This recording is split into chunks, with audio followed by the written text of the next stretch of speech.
Welcome to the Abundant Wellness Podcast. I'm Andrea, registered nurse, functional health practitioner, author, and mom navigating the very real trenches of parenting kids with sensitive, complex nervous systems.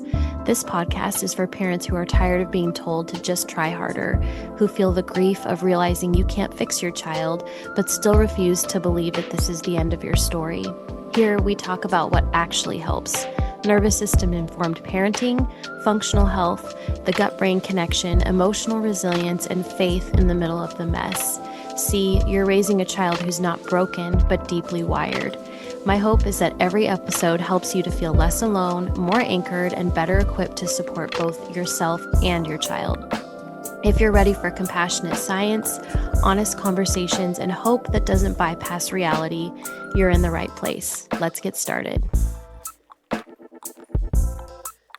Hello, everybody, and welcome to another episode of the Abundant Wellness Podcast. I am so excited for today's guest, Jason Earle, the founder of Got Mold and several other companies that kind of all serve the public in terms of really navigating mold. And so I'm excited to pick your brain. I had several practitioners and followers on Instagram send some questions for you today. So I'm excited to dive into all of that. But Jason, I know that you have your own personal story with mold that's on your website, but I would love to hear you share a little bit about that and what prompted you to do what you're doing now. Well, first of all, thanks very much for having me. I'm excited to be here too. It's an honor to serve this particular part of the market and your audience, because I think there's just so much confusion around mold, around air quality in general. So every chance that I have to sort of, maybe clarify or iron out some of the wrinkles, it's a privilege to do so. And the reality of this industry is that there are very few people that got into this space on an academic track. I mean, with the exception of people in the labs. Or the engineers, maybe the environmental consultants that have kind of gotten into this. But there's really not an academic track for environmental consultant for indoor environments. It's a multidisciplinary space, if there ever was one, because it's buildings and bodies and how they intersect. And this is really an emerging space. Many of the things that we thought we knew about this, we don't. And by the way, it's also a brand new reality. We've only been doing this living in chemical boxes that get moldy really quickly when they get wet thing for about 80 years. And so that, really since World War II, when the demand from the baby boomers created the need for faster and cheaper building materials. And so we began making buildings out of paper mache, and then energy efficiency, caused us to reduce air exchange in the 60s. And then next thing you know, we've got all these conditions, 100 new autoimmune diseases, skyrocketing cancer, all those things. So this is really a new space. And so I got into it the way many of my esteemed colleagues did, which is through my own personal experience. So it goes all the way back for me. So when I was about 4 years old, I lost a lot of weight in a 3-week period. And my parents took me to the pediatrician, who said, you should really take him to Children's Hospital. And my mom was a nurse. So she obviously got the clue. And my dad had a number of relatives suffer from cystic fibrosis. In fact, 4 of his cousins died of cystic fibrosis before the age of 14. So that was their worry. And guess what? That was the initial diagnosis. So their 4-year-old boy was diagnosed with CF. And they cried for 6 weeks while they waited for a second opinion, which thankfully contradicted that first one, evidenced by the fact that I sit here at 50 years old. That sentence back then.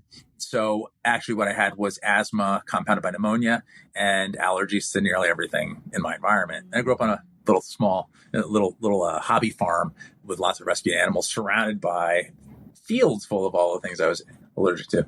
And so I lived on inhalers and spent a lot of time outside. For some reason, I intuitively knew outdoors, even with all the outdoor allergens, still I felt much better, and never thought about that again until much later. But when I was 12 years old, my folks split up and moved out of that musty old farmhouse, and all my symptoms went away. And I have not had to use an inhaler since, nor am I allergic to anything anymore. And it was chalked up to spontaneous adolescent remission, which is a fancy term for we have no idea what the hell happened there. And by the way, that doesn't really happen also, mostly. Yeah. My grandfather grew out of his asthma, but the transition was pretty remarkable. But again, the knowledge and awareness around mold, indoor air quality, environmental sensitivities was zero. So my parents, for as much as they loved and cared for me, and and my mom was very aware of many things being in healthcare, this was a blind spot, and to this day still remains a blind spot in the healthcare system.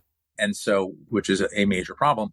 But anyway, I ended up just a couple of years later, my mom died suddenly a couple of years after that to suicide, which is actually relevant for the conversation if we want to unpack some of the psychiatric aspects of this.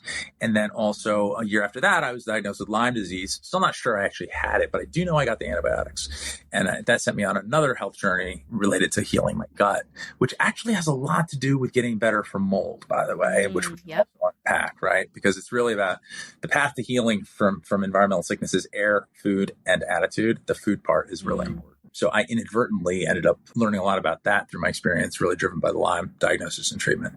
And then I was forced to miss a lot of school, which led me to drop out of high school. And I became a full-time gas attendant.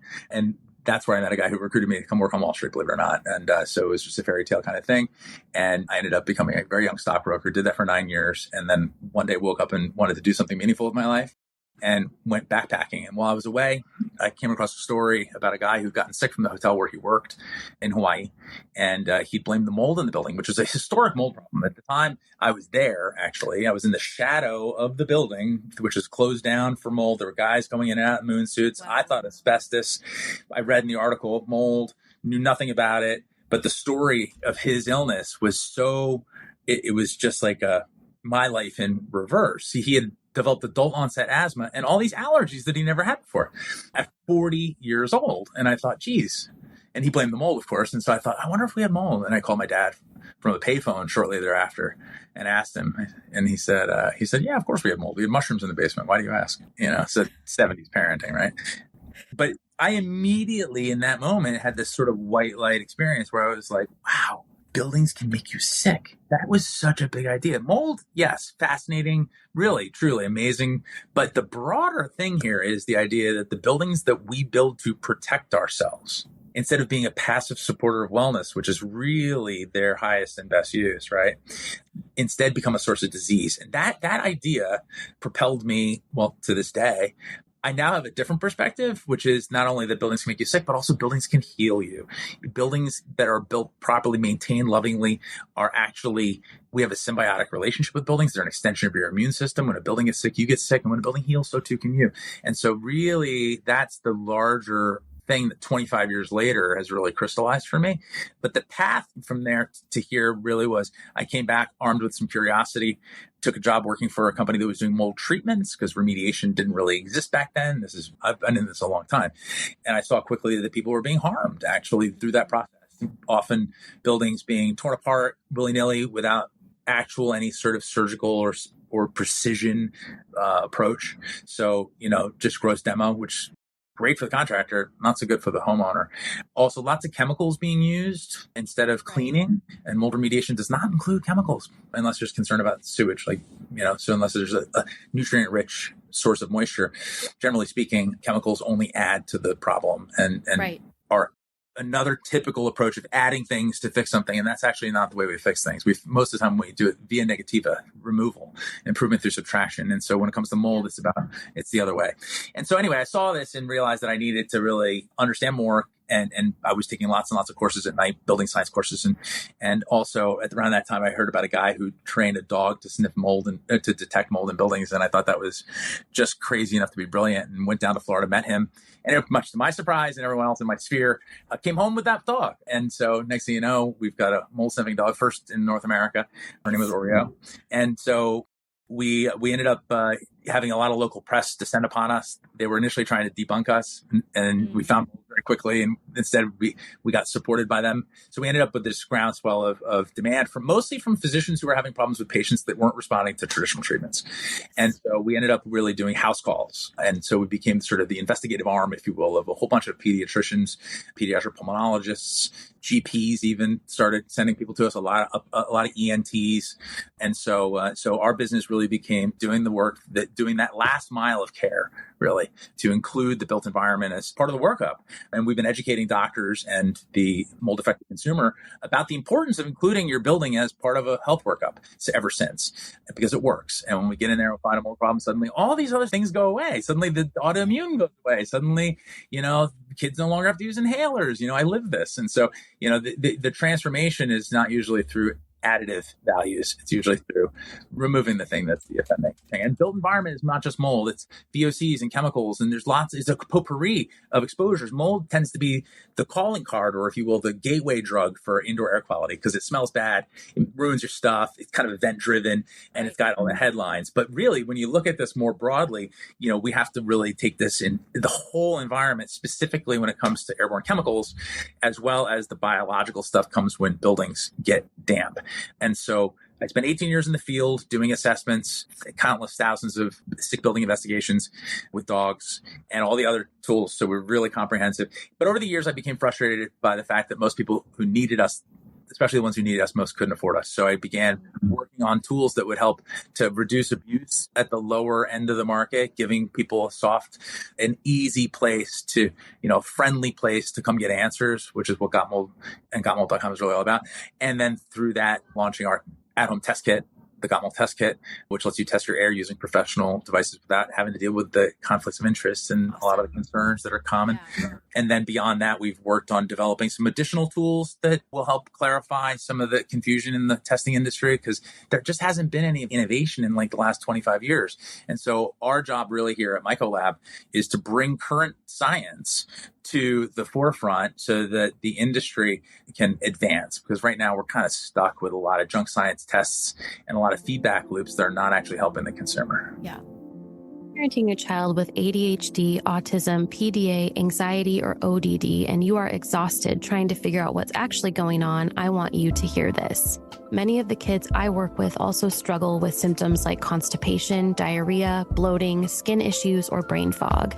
And while it can feel like the behavioral and digestive pieces are separate, they're not. They are deeply connected. And that's why the Happy Tummies, Happy Kids program helps to resolve this problem. It is a 4-month root cause approach program that looks at your child's whole system through a functional lens, not to change who they are, but to improve their function and reduce suffering regardless of the diagnosis.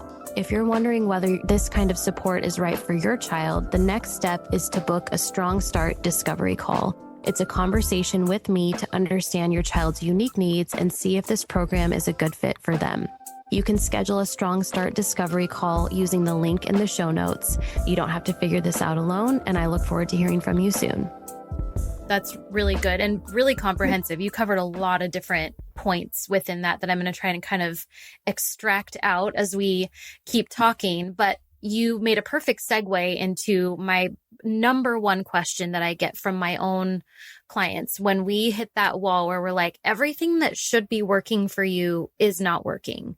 We need to assess like those external factors. I mean, usually we're assessing for that early on as well, but it becomes much more obvious the deeper you go why somebody's not healing. We need to really investigate the environment, right, in which somebody's in. So walk us through, what is the gold standard, in your opinion, of evaluating if mold is in your environment? What kind of tests should we use? You have a lot of resources on your website, so I'm going to make sure to link that as well. And I know it's in your ebook, but if you can briefly walk us through, what's your first step when you get a call from somebody and you're starting to do the evaluation on their home? What are you looking for? Yeah, so this is incredibly important. So I'm going to kind of spill my candy in the lobby, and then I'm going to rewind a little bit. So it's a clinical diagnosis. So now we sell tests, right? Yes. We're in the lab business for all intents and purposes. And yet I will tell you that the best test is you. Mm-hmm. And the way to do a proper workup for a human includes their terrain, to use Naisha Winter's lexicon. And so the terrain includes the home. And so you will take a history from every patient during the intake process. You're going to find out about all of their health history as much as possible what's relevant. And you're going to ask them questions about their symptoms. And you're going to go through that. Same thing applies to a building. So we ask, there's basically the fast 4 questions. It's probably best to call it the fast 5, actually. So it would be, first of all, history. Is there a history of water damage, dampness, leaks, floods, things like that? If you know of any of that stuff, that's super important. We need to look at that. Do you see anything in the building that is indicative of dampness? So that's blistering paint, stains, trim pulling away from the walls, water bugs, spider webs. All these things are clues. Rusting things, right? Pull the carpet up in the corner in the basement and see if those tack strips are rusty, right? This is these things. If you see any signs of dampness, of course, visible mold, right? So condensation on windows, right? These are all, so you're tuning in to the visual aspects of what dampness looks like. And also, do you smell anything? Is there any odor that is indicative of growth? Biological, musty, earthy, sour. These kinds of smells are not just a clue. They're also individually health hazards. They're on their own. Those VOCs, those volatile organic compounds, many people think about VOCs as being man-made. And yes, they are, but microbes make them too. And they're very, very potent industrial solvents. And I mean, they're used for biofuels. These are combustible gases. So, breathing these things is generally ill-advised. And so that musty smell is not just a clue, but it's something you really need to take seriously.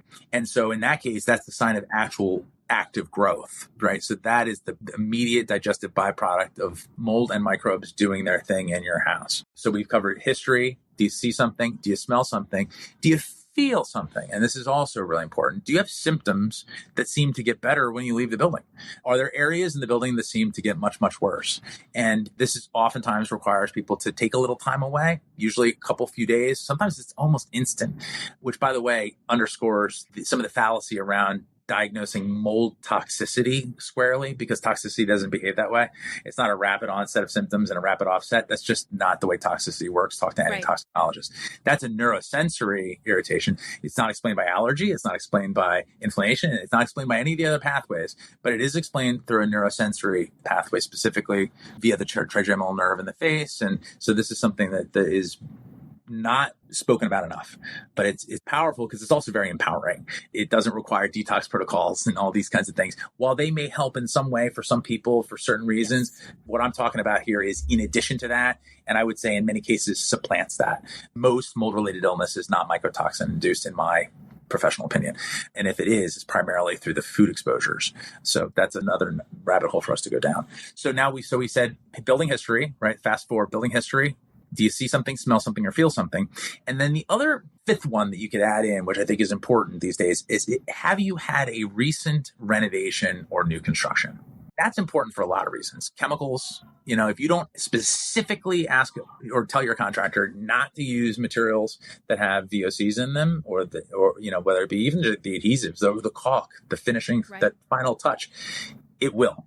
They will have VOCs and they will off gas, and you'll smell that new house smell. And that new house smell is not good for you. When I smell that, I used to think, oh, yay, new house, yay. Right? Now I smell autoimmune disease and cancer. Yeah. Because that's what that right.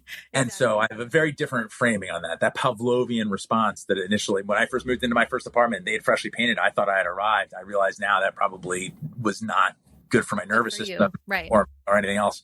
So really the fast 4 or the fast 5 questions should be in the intake of every single functional doc in general. And so what you're talking about there is the beginning of a clinical diagnosis, right? We're getting context, and then driven by the answers. If any of those questions are answered affirmatively, then you need an assessment. And the question is it a DIY assessment or is it a pro assessment? And so that's driven by whether or not you've got the budget and access. And so in other words, do you have anybody local? Because if you have to fly somebody in, it's going to be $5,000, to start. Right. And by the way, there's a really unscrupulous set of guys out there that are doing really expensive inspections, and they're really, really talented at selling, and they are using all sorts of unscrupulous methods. They drive traffic to their uncle who owns a very expensive remediation company and charges $100,000 for remediation.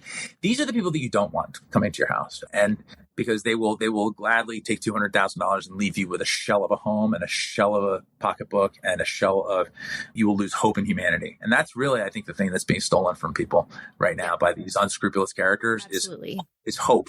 And I can't think of anything worse than stealing hope, because guess what? Here's the good news is that this is actually really treatable. And usually it doesn't cost $150,000, because if you have to do that, there are lots of things you can do with that money to create a sanctuary without chasing Stachybotrys spores and mycotoxins that are showing up off of a urine panel. You can't diagnose. This is a really important bold-faced underscore neon light comment. Okay. Yeah. You cannot diagnose a person from a test in a building, and you cannot diagnose a building from a test from a person. You diagnose them separately. You explore them separately. Where they overlap, there's opportunity for work to be done. But you cannot conflate that presence of microbes in a building equals disease in a human. There's so many leaps that you have to make in order to do this, especially given the current state of testing. Testing, both for the building and for the body, are wildly problematic right now, regardless of which test. So it doesn't matter, you want to go down the mycotoxin urine panels, the IgG blood tests by my Mycolab, these are problematic. Oats tests, people are talking about colonization in their gut of environmental molds. These are obligate aerobes, which means that they cannot grow in the gut. And so colonization in the gut is not real. Yeasts, yes, but not. So my point is that these things all are problematic. And so what we need to do is really start saying, well, first of all, do we understand the tests and what they're looking for? Do we really understand the sources? If we do, then maybe we can make use of these tests better. But the conflation that's happening and also we tend to string these things together. If we get a high mycotoxin urine panel, right, and then there's high ERMI, well, then that's like, we've got a problem. We got to leave with the shirts on our back. People are taking action based on labs only, but you would never, ever do that with your body. If you suddenly got, if you did a lipid panel and an inflammation panel and you've got high CRP and high lipids, you wouldn't immediately call the surgeon and have a stent installed, right? Or immediately have some sort of cardiac intervention. You would go get some more context. You would say, okay, what's your history? What's your diet? What's your genetic? You'd start to get that stuff that's not contained in a lab report. And so what I'm saying here is that people are overemphasizing labs and in many cases completely ignoring actual context, but then they're hiring people that come in and rip their lives apart without actually doing the really basic stuff like, hey, is there a history of water damage? Right. Do you see something? Do you smell something? Do you feel something? Do you feel better when you leave the building? Those questions are fundamental across the entire spectrum, and they should be continually re-asked throughout your entire experience of living in buildings and breathing air. Right. Absolutely. I think you encapsulated that really well. And you hit on many of the issues that I see when I'm working with somebody of okay, let's not throw the baby out with the bathwater here, but there are some really valid concerns here that we have about the presentation, right? And we need to not ignore this. But then let's say, they check off 3 out of 4 of those boxes, or even 2 out of 4 of the 4 things that you mentioned. You talked about how the ERMI has flaws, and obviously blood testing and the OAT test also, they are pieces to a puzzle that we're still from a scientific perspective, trying to create a gold standard that does not exist yet.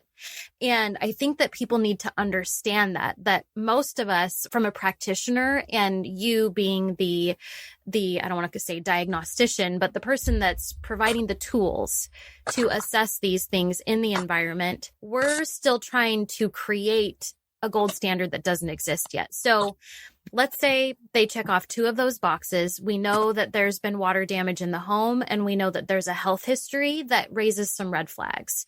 What would be their next step in terms of evaluating the environment? You'd mentioned that the ERMI has its flaws, and yet that's one of the things that's the most heavily promoted.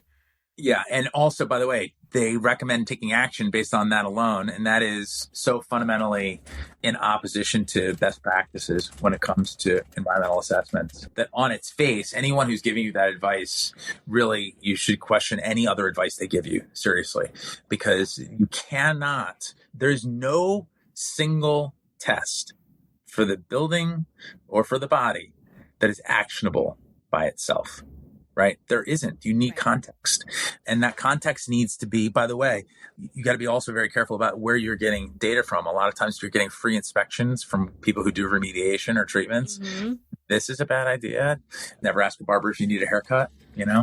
So, there's a reason why you're not supposed to do remediation and do assessments on the same projects, and why you shouldn't have financial relationships between those. And they often do. And if they're family, by the way, and you should ask, that's an immediate conflict of interest, people. And this is probably the most often used group in this space is exactly that. So word to the wise. Okay.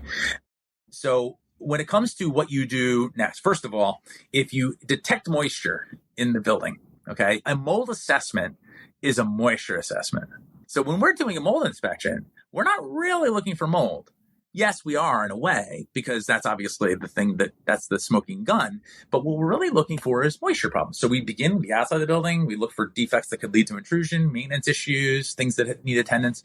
And then we go in the inside and we see where those things might manifest, because moisture either comes from the outside, from the rain, from groundwater, or in the inside. We get in and we start looking at things like manifestations of dampness that might be formed from condensation, moisture source from inside. And so in all the cases when we're doing a mold assessment, we're looking for moisture. And so if any of those questions yield that there's a dampness problem, the first thing to do is figure out where the source of that moisture is. If that exceeds your ability and experience, that's when you call a professional. And that professional needs to be independent. They need to be experienced, and they don't necessarily have to have all the certifications and things like that. Somebody who actually just does indoor environmental assessments, does not do remediation. I like building biologists a lot more so than like the certified mold inspector guys, because they tend to be more well-rounded, although they can be a little bit too much on EMF and stuff. They a little bit weak, honestly, on mold and VOCs, but they tend to be more well-rounded when it comes to understanding how buildings impact health. And so really dialing in that moisture inspection is the first step. Now, if you can do that on your own, please do so, and do so immediately, because the longer a moisture problem persists in your building, A, the more you're exposed, B, the bigger it gets. Mold grows, and the bigger it gets, guess what? The more expensive it's going to be. And so really, truly, while you're sleeping, mold is doing push-ups. And so you want to run towards this stuff. And so that's really the most important thing is it's a moisture inspection. Find the moisture. Now, if you can't do that yourself, then you bring someone in. That's the assessment. Now, the way we help people with that is at gotmold.com. In fact, we've created a landing page for this particular show at gotmold.com/abundant wellness. And I'll suggest people go there, because you'll find a copy of our ebook there, which is 46 pages of inspection checklists and FAQs and guidance around how to hire a mold inspector and what to avoid and all that kind of stuff. I mean, really, if you read that and actually do an assessment of your home, you'll learn more about your building than you can imagine. And I encourage people to really get familiar with the building. So I said I was going to back up and then rewind, but I just kind of went right into it. Now I'm going to explain what needs to really be looked at. Buildings are not just shelter. If you really look at the way animals have evolved over the millennia, many of them have learned to adapt their environment to suit their needs. Beavers build dams, right? That's thermoregulation. There's lots of different reasons why they do that. But there's something called an extended phenotype, which is really where the animal really and its habitat are actually really one unit. And this is kind of a philosophical lens, if you will. But think about a turtle with a shell, bird with a nest, right? Obviously, beaver with a dam, and humans with their homes. Or a hermit crab with its shell, which is probably a little bit more like us, right? Because we can move in and out of other people's shells. But the idea is that buildings don't do well without people. People don't do well without buildings. So we have a symbiotic relationship with these boxes. But see, more than boxes, these are an extension of your immune system. They really are an exoskin or an exoskeleton.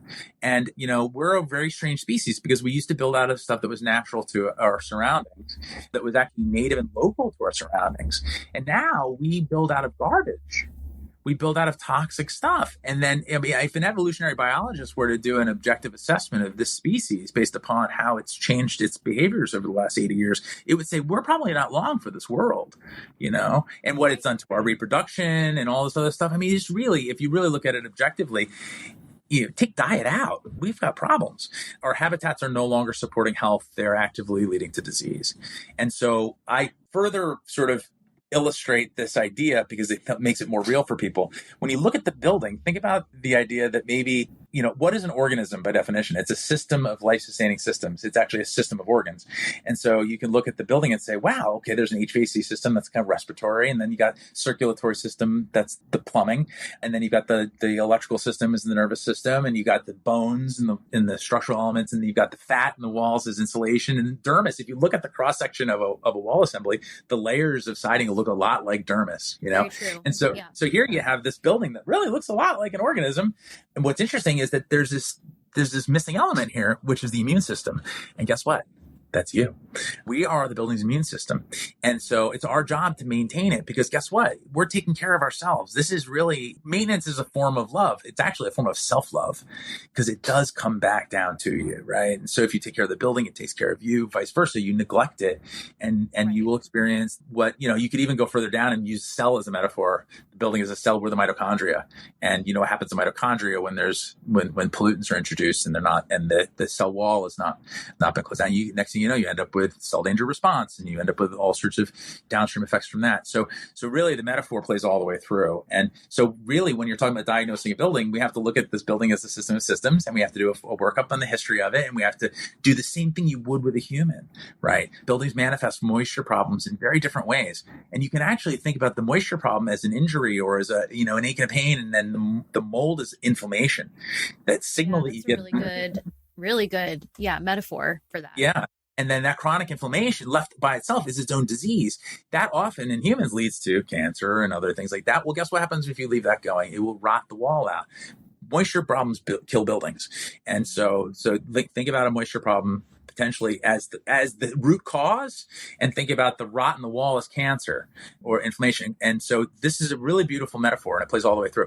The inspector, right? The inspector is not just going to, your doctor doesn't just take tests. Your doctor does a physical and will look at you very different ways. They'll do imaging, and they'll do bloods, and they'll do all these different multifactorial assessment methods in order for them to get closer to what's really going on. Not to prove the diagnosis, which is what everyone's trying to do now with confirmation bias. Everyone's trying to prove you've got mold. Well, you got this and you got this. Of course you do.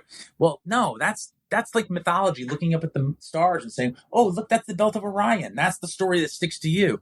That's not diagnosis. It's a hypothesis. And then we test that hypothesis. In fact, we try to break the hypothesis. And so what we need to do is really start backing away from the stories of mold and these, you got the HLA and you got the VCS and you got the ERMI and you got this. Well, you got mold. Not necessarily. Plus, we're also using a lot of junk science tests to paint that picture. And so it's really easy to do that when you know the outcomes of those tests 90% of the time. And so this is really causing more problems than I can possibly tell you. So we need to start looking at buildings more objectively. And also, like I said, as organisms, understanding that there is no silver bullet for testing it, and that the building is in and of itself needs to heal. It needs to get better for the people to get better. Absolutely.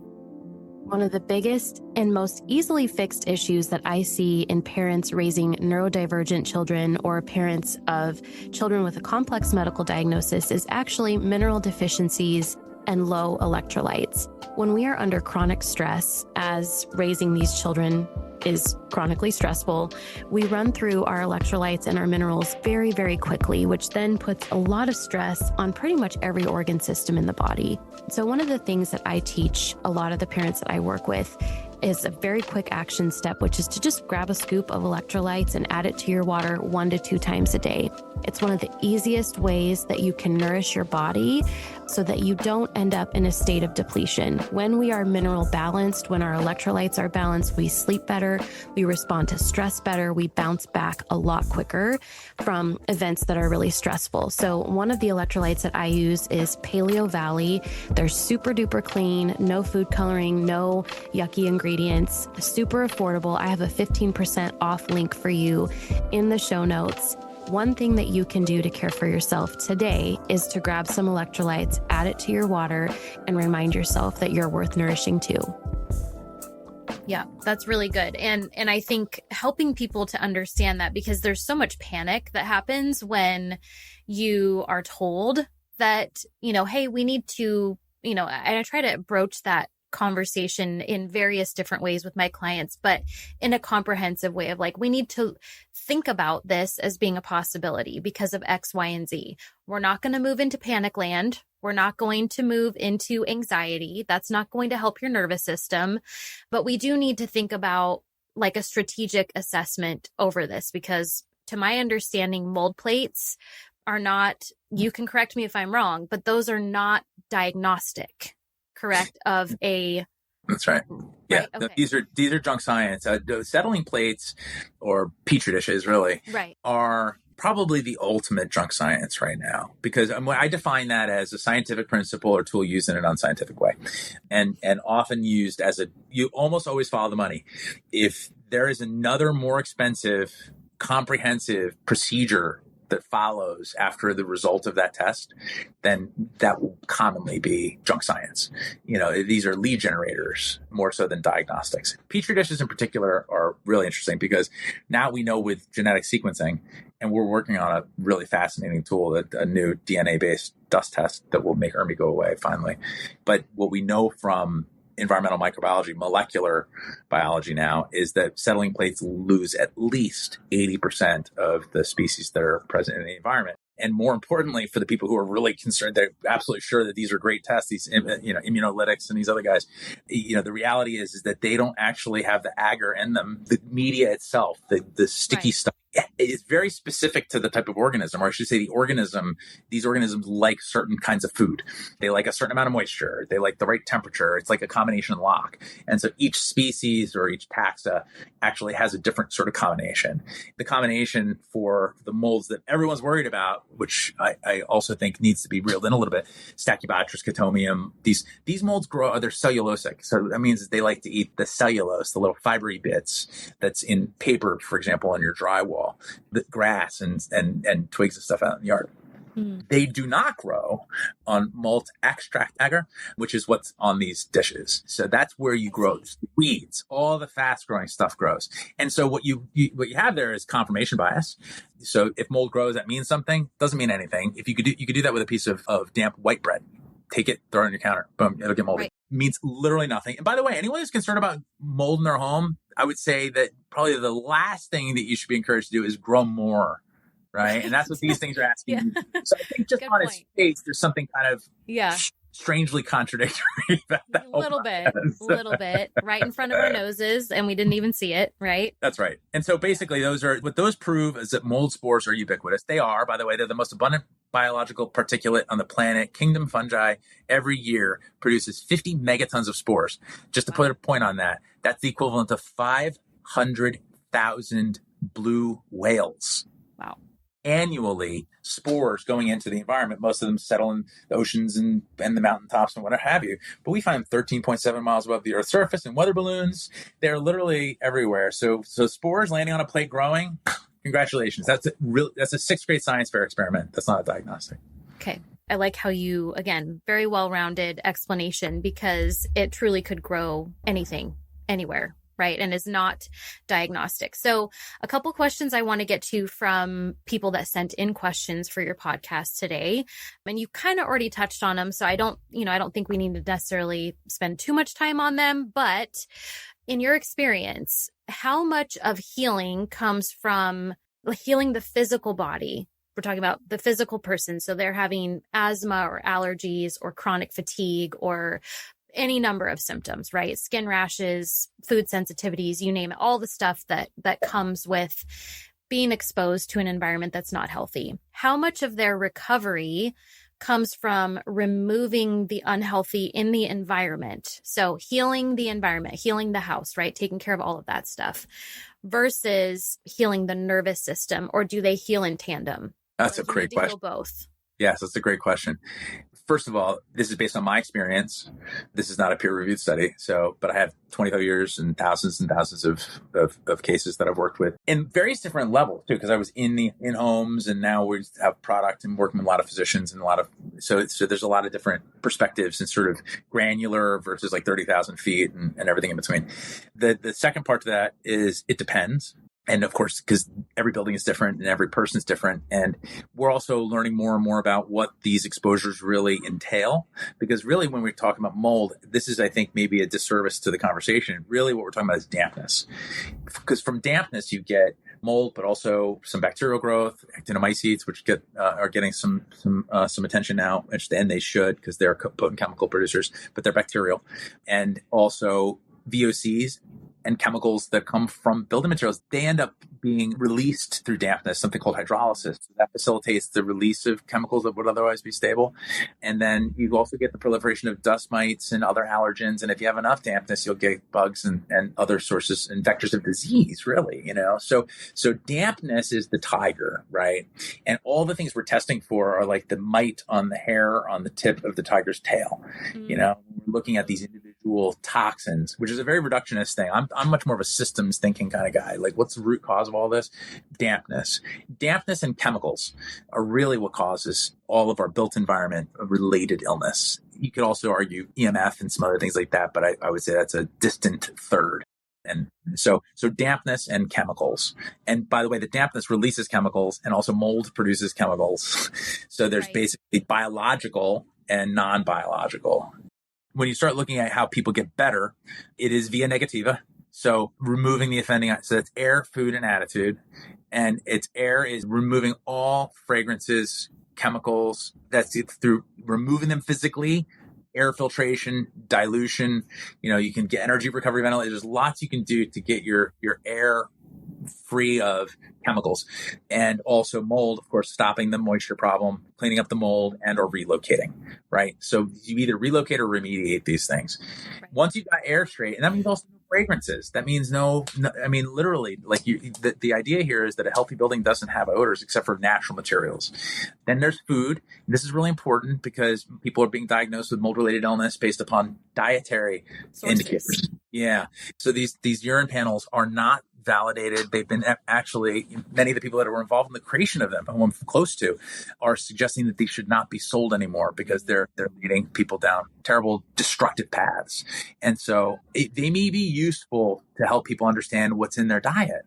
Because, by the way, mycotoxins in your diet is still mold exposure. Right. And so you're actually getting a double whammy. If you're eating the standard American diet, which everyone thinks of as the source of metabolic syndrome, it's also the source of huge amounts of mycotoxins because of all the imported grains, nuts, seeds, spices. Right. Conventional meat and dairy is loaded with this stuff because the animals are fed non-human grade food, which is stored out in unconditioned spaces.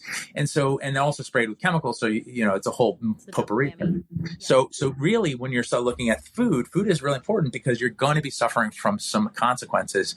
We have evolved around being able to excrete these things. And by the way, another fun fact to consider is that if you're excreting, your body's actually doing its job. And if you're not, it isn't. So people get diagnosed with mycotoxicity or with mold toxicity based upon a high panel. And I'm here to tell you that they're doing something really remarkable. They're able to excrete hydrophobic and lipophilic compounds. Wow, that's actually, your body's doing great work because the mycotoxins aren't really easy to excrete. Most of them are hydrophobic, so they don't stick to water, right? So they don't come out through your kidneys, and they're lipophilic, so they get stuck in your fat cells. So now with GLP, by the way, now a lot of people are excreting them, and they're not recognizing that that's actually probably from their Cheerios from when they were 11 years old. So there's some of that potentially. It's very hard to parse that stuff out, but I will tell you that there is no science, and the science, they've been trying to do this forever, to try to say that this mold in your building creates these mycotoxins, and therefore when it shows up in that panel, but that doesn't actually work because those toxins are not necessarily produced in modern buildings.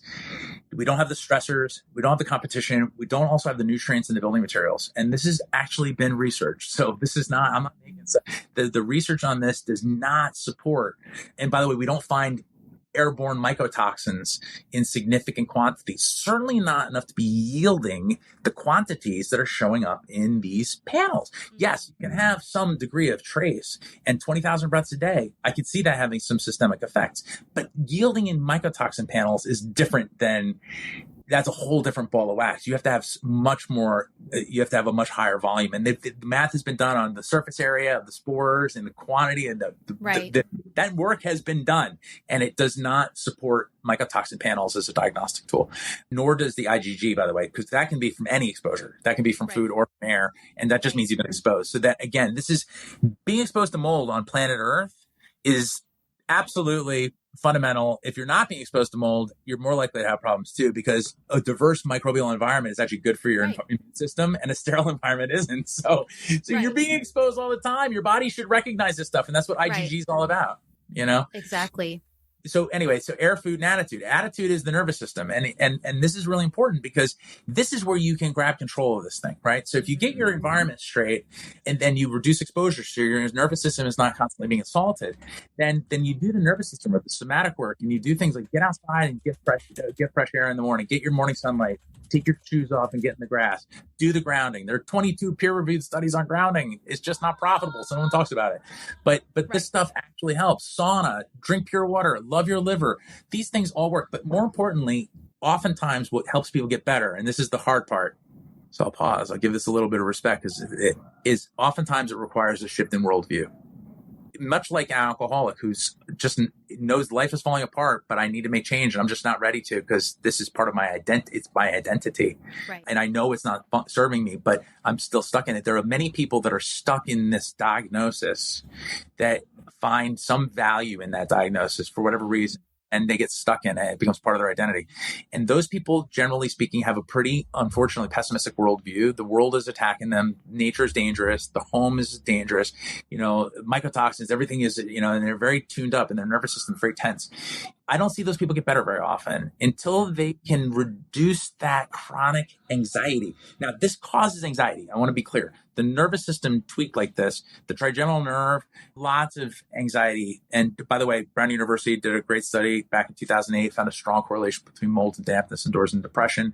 The work that Joan Bennett has done at Rutgers University with fruit flies and dopamine and musty smell, she found that the fruit flies exposed to the musty smell stopped producing dopamine and developed Parkinsonian-like symptoms. So there's lots of nervous system downstream stuff from this. Absolutely. But there's also a certain sense of stepping into this and saying, I'm going to take control of this. I'm going to do it by learning how to trust nature, trust the universe, trust that this is a path where healing is possible. And that really has to do with that air, food, and attitude. So it begins with willingness, and then that willingness stepping into the work like Primal Trust, like the work that Kathleen King is doing is beautiful. DNRS, Reorigin. There's lots of groups doing this stuff.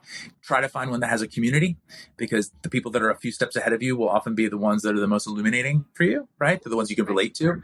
And try not to go on Facebook and get advice from people that are still suffering because those people are not helping you. Because guess what? It's a vortex of they're not going to help you because they don't have the worldview thing that we just mentioned. Those people have already decided that they're not going to get better. And I'm here to tell you that there's a point where it all heals, and it's not at acceptance. It's actually at gratitude. And there will be a time when if you have that worldview and you take the steps towards getting your air and your food straight, and then you take the steps towards taking control of your nervous system. And then when that happened, I see people get better with incredible consistency. So it's not a function of one or the other or which one you do. It's better is better. These things don't need to be done in one fell swoop. Better is better, but you got to do the air and the food thing first. Because in my opinion, you've got to take that nervous system has to feel safe, really physically. The trigeminal nerve, it doesn't discriminate. It's very sensitive. And so it needs to calm down. Everything needs to calm down. And then while that calmness is, or during that piece, then working on the nervous system and reordering things then makes you resilient so that when you do get exposed again, you'd be amazed. This happens to me all the time. I go moldy hotel rooms these days. I don't respond anymore at all. And I used to have night terrors. Allergies are gone, but I used to get night terrors from the musty smell. And I've gone through the work. I've done this neural retraining. And I'm here to tell you that I can go into environments that would have normally set me off, really, really left me at least puffy and disoriented and neurally, a brain fog. And it no longer affects me that way. So this is a very well-traveled path. It works really well. And the good news is you don't have to be in the mold avoidance community. You can actually live a regular life after this. That's really good. And I think you landed just exactly where the listeners need to land at the end of this episode today, because I did not want this to be another fear-mongering episode of what to avoid and what to be anxious about and, the recovery process and how hard it is. Yes, it's work, but healing from anything is work, right? And so I just want to say thank you so much, Jason, for the wealth of information that you've shared with my audience today. I know that you have more resources for us, And I'm going to make sure to link that in the show notes. Please, those of you listening, make sure to go follow Jason. Would you share the best place for them to follow you, whether that's socials or your website? Yeah, by all means. So first of all, thank you for having me. It takes a village, so to speak, right? We all have to carry this torch. So gotmold.com/abundant wellness is a really good place to start. And there you'll find a 10% discount on all of anything from gotmold.com, as well as our ebook, which I highly encourage people to read. It's a great resource for you. And the other thing is that we're pretty active on Instagram at gotmold. So that would be another place. And then if you have questions, you can send questions at gotmold.com. So just send an email. Questions at gotmold.com. I don't answer them all, but I see them all. And so our team is really good about responding to those things. Amazing. Well, I so appreciate the work that you've done and you sharing your story and really helping to put those pieces together. And especially, as a clinician, we sometimes are equally as confused about this whole process of the environmental aspect. And so I thank you for breaking that down for us. Those of you that are listening, please make sure to go follow Jason, look in the show notes for the links that he mentioned. And thank you so much again for being here. Thank you.